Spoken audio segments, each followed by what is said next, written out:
kulanka haweenka ee saaka waxa weeye koow in la dhowro nabadda iyo midnimada dalka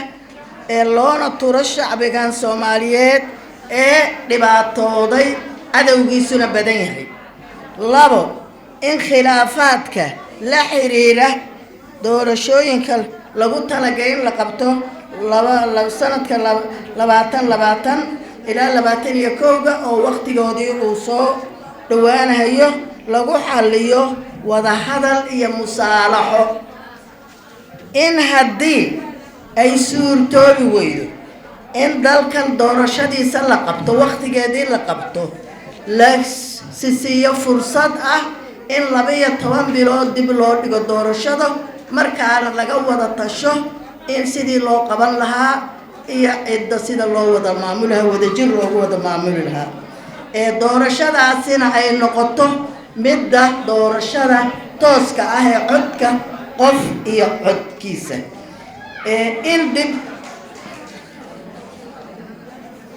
in la xaqiijiyo qoondada haweenka ee 30% iyo ka badan oo meelo badan lagu xusay laguna heshiiyay adkaasi waa cad haweenku leeyahay ee waa in lagu mitidaa lana xaqiijiyaa doorasho ah qoondada 30% iyo ka badan ayadoo loo dooranayo xaq tiro iyo xaq tayaba. gabdhaha murashaxiinta ah waa qodobka 5 gabdhaha murashaxiinta ah in laga dhimo lacagta diiwaangelinta oo ah wax ayaan awoodi karin.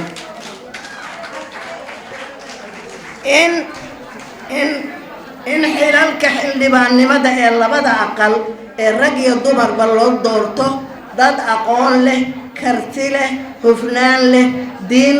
leh oo diintooda yaqaano, quraanka yaqaano, aqoonta dunida iyo aqoonta aakhiraba lama dhigto ee aan loo dooran jaahiliin aan wadanka horumar gaarsiin karin khilaafaadkiisana sii badinayo.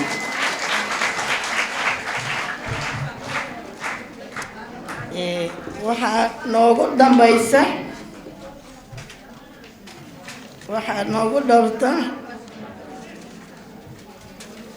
in la doorto haweenta. waa sheegnay haweenka Soomaaliyeed maxay doonayaan. waxay doonayaan in wadanka dhibaatada laga daayo, inaan awlaad la abuurin, in wadanka la dejiyo, in maskaxdu ay taliso, in qalbiga uu taliyo, in la iska daayo caatifadan qabiil iyo in laga xoroobo election doorashooyin kaaba qabiilla ay wataan ee bulshadu ay soo doorato rag iyo dumarba dadka ay doonayaan in dowladnimada iyo midnimadana la sugo oo amni iyo istiqraar buuxda la helay. intaasaan soo tacayigeena ahaa allahana nagu garabto waana mahadsantihiin.